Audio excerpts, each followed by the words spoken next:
Hey guys, it's Joshua Reviews, and guys, I'm feeling like I'm in a haunt type mood, right? Like haunted house, spooky attraction. Today we're going to be revisiting a movie I reviewed back in 2019, I believe it was. Yeah, 2019. I always get 2020 and 2019 confused because they kind of, I don't want to say they blend together because 2020 was, but just the events for me. Anyways, we're taking a look at Darkwalker. I actually own this movie on DVD now. When I watched it in 2019, I had found it on YouTube and I was like, what is that movie? Watched it. I remembered liking it, but I don't remember a thing about it. That's not true, actually. I do remember some details. But I revisited it. So, it's Halloween at Hobbs Grove. 7 teenagers start working as tour guides in a haunted amusement park. I think it's more of a haunted house, hayride type thing, not park. That doesn't make sense. When they begin to disappear one by one, they discover an unspeakable monster that walks the grounds. Can they unravel the mystery of the Darkwalker before it's too late? I don't know. So, Darkwalker.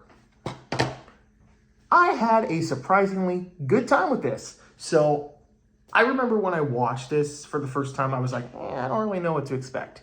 I just knew it involved a haunted house and a pretty sick monster design. Yeah. He's pretty cool. This movie right off the gate starts you off with the intro with kind of like what you should come to expect. And oh, thank God. Typically with these types of indie low budget slashers, there's at least, it's always hit or miss. There's always some level of confidence in terms of the filmmaking. And then there's other ones that are just like, I don't know what they do. They're just like hodgepodged in this mess. This one was cohesive and I was able to follow it pretty well. Sometimes with these early 2000 slashers, the editing is bad. And, there's a few wonky editing mistakes they make here and there. But this, I surprisingly had a good time with this movie. I think one of the strengths of this movie, especially rewatching it, is the cast. Yeah, there's stereotypes, but honestly, they were really fun and engaging to watch. The main girl, I believe her name is Maggie. She was really likable, and and the performance was actually solid. A lot of the performances were pretty solid.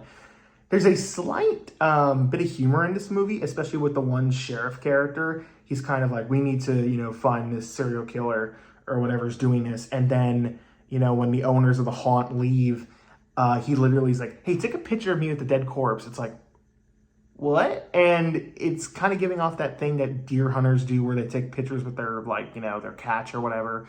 And, it's not funny, like, when you say it out loud, but, like, when you're watching, you're like, did he seriously take a picture with that corpse? What? It's so out of the blue. There's several moments like that where I was just like, what? Okay, that was a choice. That was a choice. The movie does have a fair bit of humor, and it actually worked for me. Some of it's dark, some of it's kind of just unintentionally funny. And surprisingly, I was wrapped up in the story. Even though there were moments where I was kind of like, this isn't really doing it for me. The story was actually pretty decent for this movie. I was like, okay, this is actually decent. Who wrote this movie? No one I know or no one I'm familiar with. Seems like this is like his only one big credit. I could be wrong, but this is the only one that I noticed. But yeah, the actors were solid. I mean, there's a few lines here and there that are pretty cringe, not gonna lie. Some of the dialogue itself is not the greatest, but I mean, I don't expect Oscar winners with these types of movies, especially with a movie titled Darkwalker. Speaking of that, the Darkwalker, whatever this thing is, he was cool. He was really cool, and he was actually pretty intimidating. There were moments where he would literally just like go ham on the victims, and I was like, damn, I would not want to be face to face with that. He reminded me a lot of the Swamp Thing from DC. I haven't watched the show or like know that much, but I know like the character. He gave me that vibe because he's kind of like the swamp creature or whatever. And for some reason, he has I forget what this is. It's a sickle, I think. Yeah, sickle. And he just starts like killing people. And the kills aren't anything like crazy or noteworthy, but there's a few ones here and there that I'm like, whoa, that was kind of graphic. That was kind of cool from a technical standpoint. I was like, the effects are pretty dope on that. A few blood splats here and there, but some of it was pretty decent, and he was pretty intimidating. My only issue is that I think at some point I kind of lost track of like what he like is supposed to represent. Is he supposed to be like the demon that kind of haunts the land? I kind of missed that part. I might rewatch it at some point again and just kind of like try to piece together the lore, which sounds funny for this type of movie because most people would probably watch this and disregard it and say it's trash. But I had a surprisingly good time with this movie. Yeah, there's a few mistakes here and there.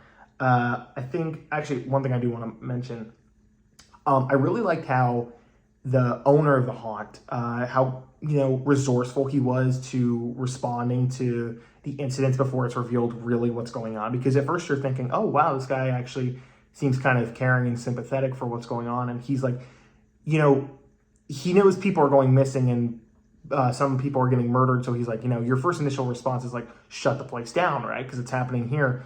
But you learn early on that him and his wife put everything into this haunt. And if it doesn't succeed, they could go like broke or lose their home or whatever.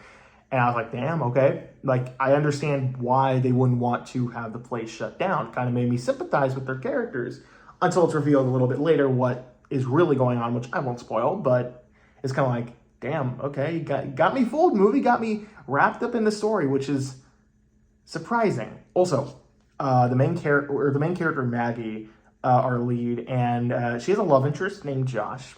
Yours truly, kidding, but I thought their chemistry. They kind of pulled Corey Cunningham and Allison from Halloween Ends, where like they immediately, like when they first meet, they fall in love, and I bought it. Their chemistry was really good. I really liked how I want to say how cute they were together. It was nice to see a loving couple and not some sort of like, oh, we're cute and we like each other now, but then later we're gonna betray one another. No, like they actually, I believe them as a couple, and I was sad when certain events unfolded, but that's as far as I'll go. So yeah, surprisingly, I enjoyed this movie. Is it perfect? No. It's a indie film. If you're expecting, I'm talking like graphic bloody kills, you're gonna get some cool kills, but nothing like too worth like. I'm blanking. What? I'm blanking. You're not gonna get like too crazy kills, right? Like the kills in this are good, but if you're expecting like Terrifier kills, don't set your expectations a little low. But you'll be surprised with some of the kills and some of the gore effects. I think that there are times where the pacing gets a little slow, but the movie for the most part was pretty enjoyable. The pacing was pretty good, I would say. It is very generic. Some of the lines are pretty like slasher-esque. So if you've seen a slasher before, any slasher, this is nothing new. This is not breaking any new grounds. This isn't like a hidden gem. No, it's just what you expect. But if you know that going in and you're watching this just with the intent on having a good time, there was a lot of fun to be had, despite some filmmaking, things that don't really land, but that's whatever. But I don't look for that in these types of movies. I think you'll have a good time. I'm going to go ahead and give it a B-. That's being generous because realistically, I'd probably give it a C+. But I'm going to give it a B- because I had a surprisingly good time. A lot more fun than I expected rewatching this movie, because I think last time I gave it like a 6C grade. I don't remember. Anyways, guys, that was Darkwalker. I don't know what I'm going to review next. I had this plan to review a movie, but if that doesn't work out, I'm going to review another movie. So we'll see how that goes. But I'll see you guys next time. See you then.